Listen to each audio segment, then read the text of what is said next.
everyone, welcome back to another video, and today we're going to be looking into another lore video.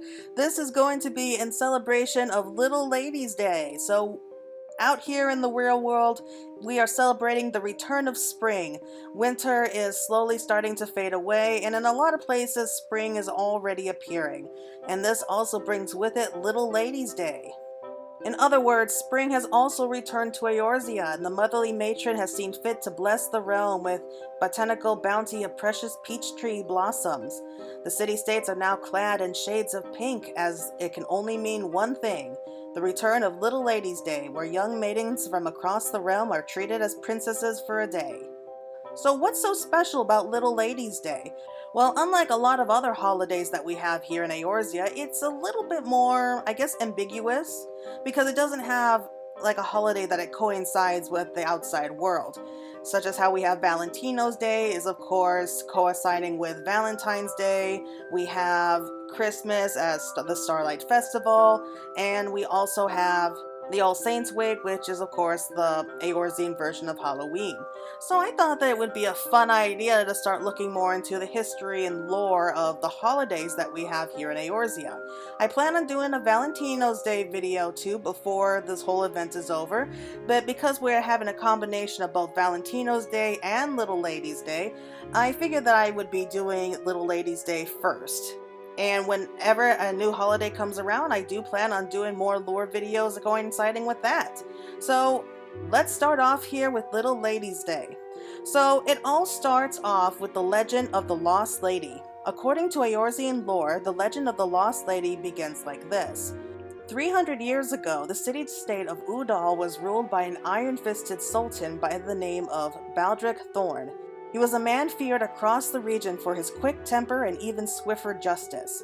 Perhaps as punishment for his compassionless ways, the 12 saw fit to bless the Sultan with but a single daughter, Evya, whom the Sultan loved more than the sun and the moons. It was this love that drove Baldric to take measures that would ensure no harm would ever befall his daughter, including her confinement to the royal palace and the assignment of a retinue of over 50 handmaidens and sentinels.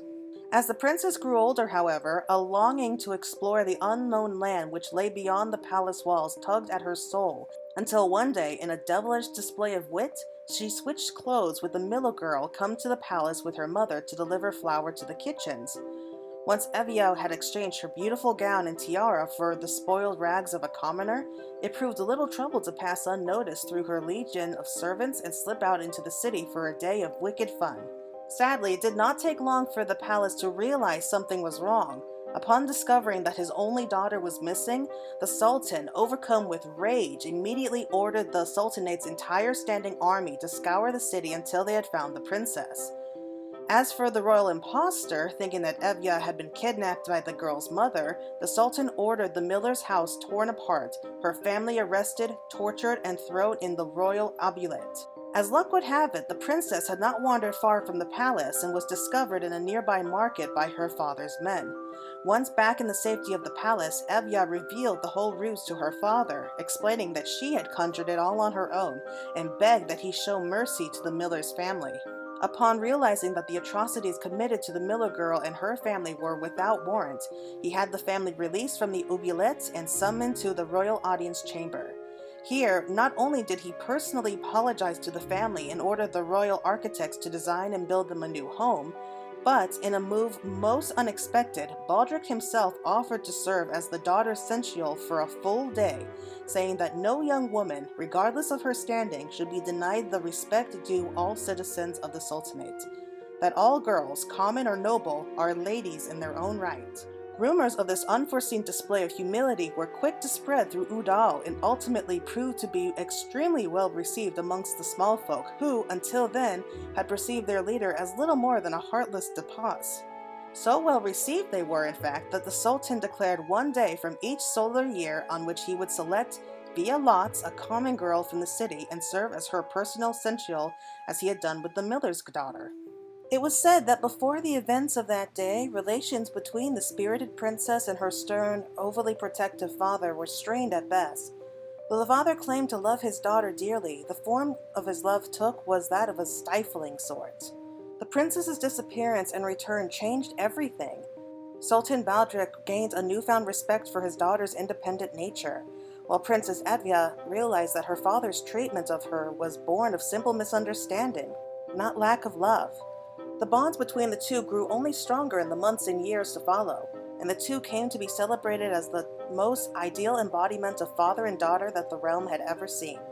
After the day, the Sultan was true to his word, and every year he would choose a special girl from the city who would be his princess for the day, and he would serve as her sensual. Apart from the miller girl, there was said to have been one that was beset by illness. Upon learning of her condition, he presented to her a wreath of peach blossoms to wear upon her head. Peach blossoms have long been said to ward off ailments of all manner, and some even believe they hold the key to eternal youth. It was with this in mind that not only did he give her this gift, but also selected his very best physician to care after his princess until she was fully cured. Another year, the girl he'd chosen to be his princess for a day presented with him a bouquet of daisies to thank him. Daisies were seen to be common, and some nobility even thought that they should be considered an insult.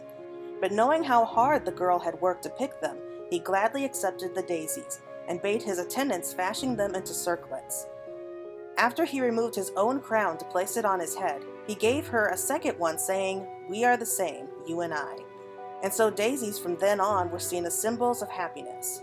As for Princess Edva herself, the day that she had set foot outside the palace walls, she ended up meeting a young man who would one day become her husband.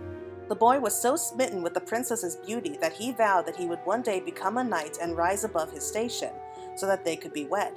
True to his word, after enduring years of grueling training, the once scrawny lad grew into a brave and strong knight. So moved was the princess by the boy's pure heart and determination that she pleaded with her father to consent to their marriage. Having learned years before that his daughter was not to be denied, he did so with a smile. Little did the lovers know, however, that the glorious reign of the Thorn dynasty was soon to come to an end, for the coming of the second Ul dynasty rose after that. As for today, Princess Evia, the little lady of legend in whose honor the festival was founded, is still remembered, and every year the realm is shrouded in pink blossoms and flowers, and all the little ladies of the land are treated as princesses. Even after the end of the Thorn dynasty, Little Ladies' Day is still a festival that takes place every year, not only to celebrate the little ladies of the realm, but also for the coming of spring, and to help all who would listen that everyone deserves to be either a little princess or a young sensual. Anyway, everyone, I think that's about it for now. So that is the brief history and lore of Little Ladies' Day. What do you all think? I hope you all enjoyed it and are looking forward to the next video that will be discussing more lores of the holidays. So until next time, everyone, take care and thank you so much for watching. Bye!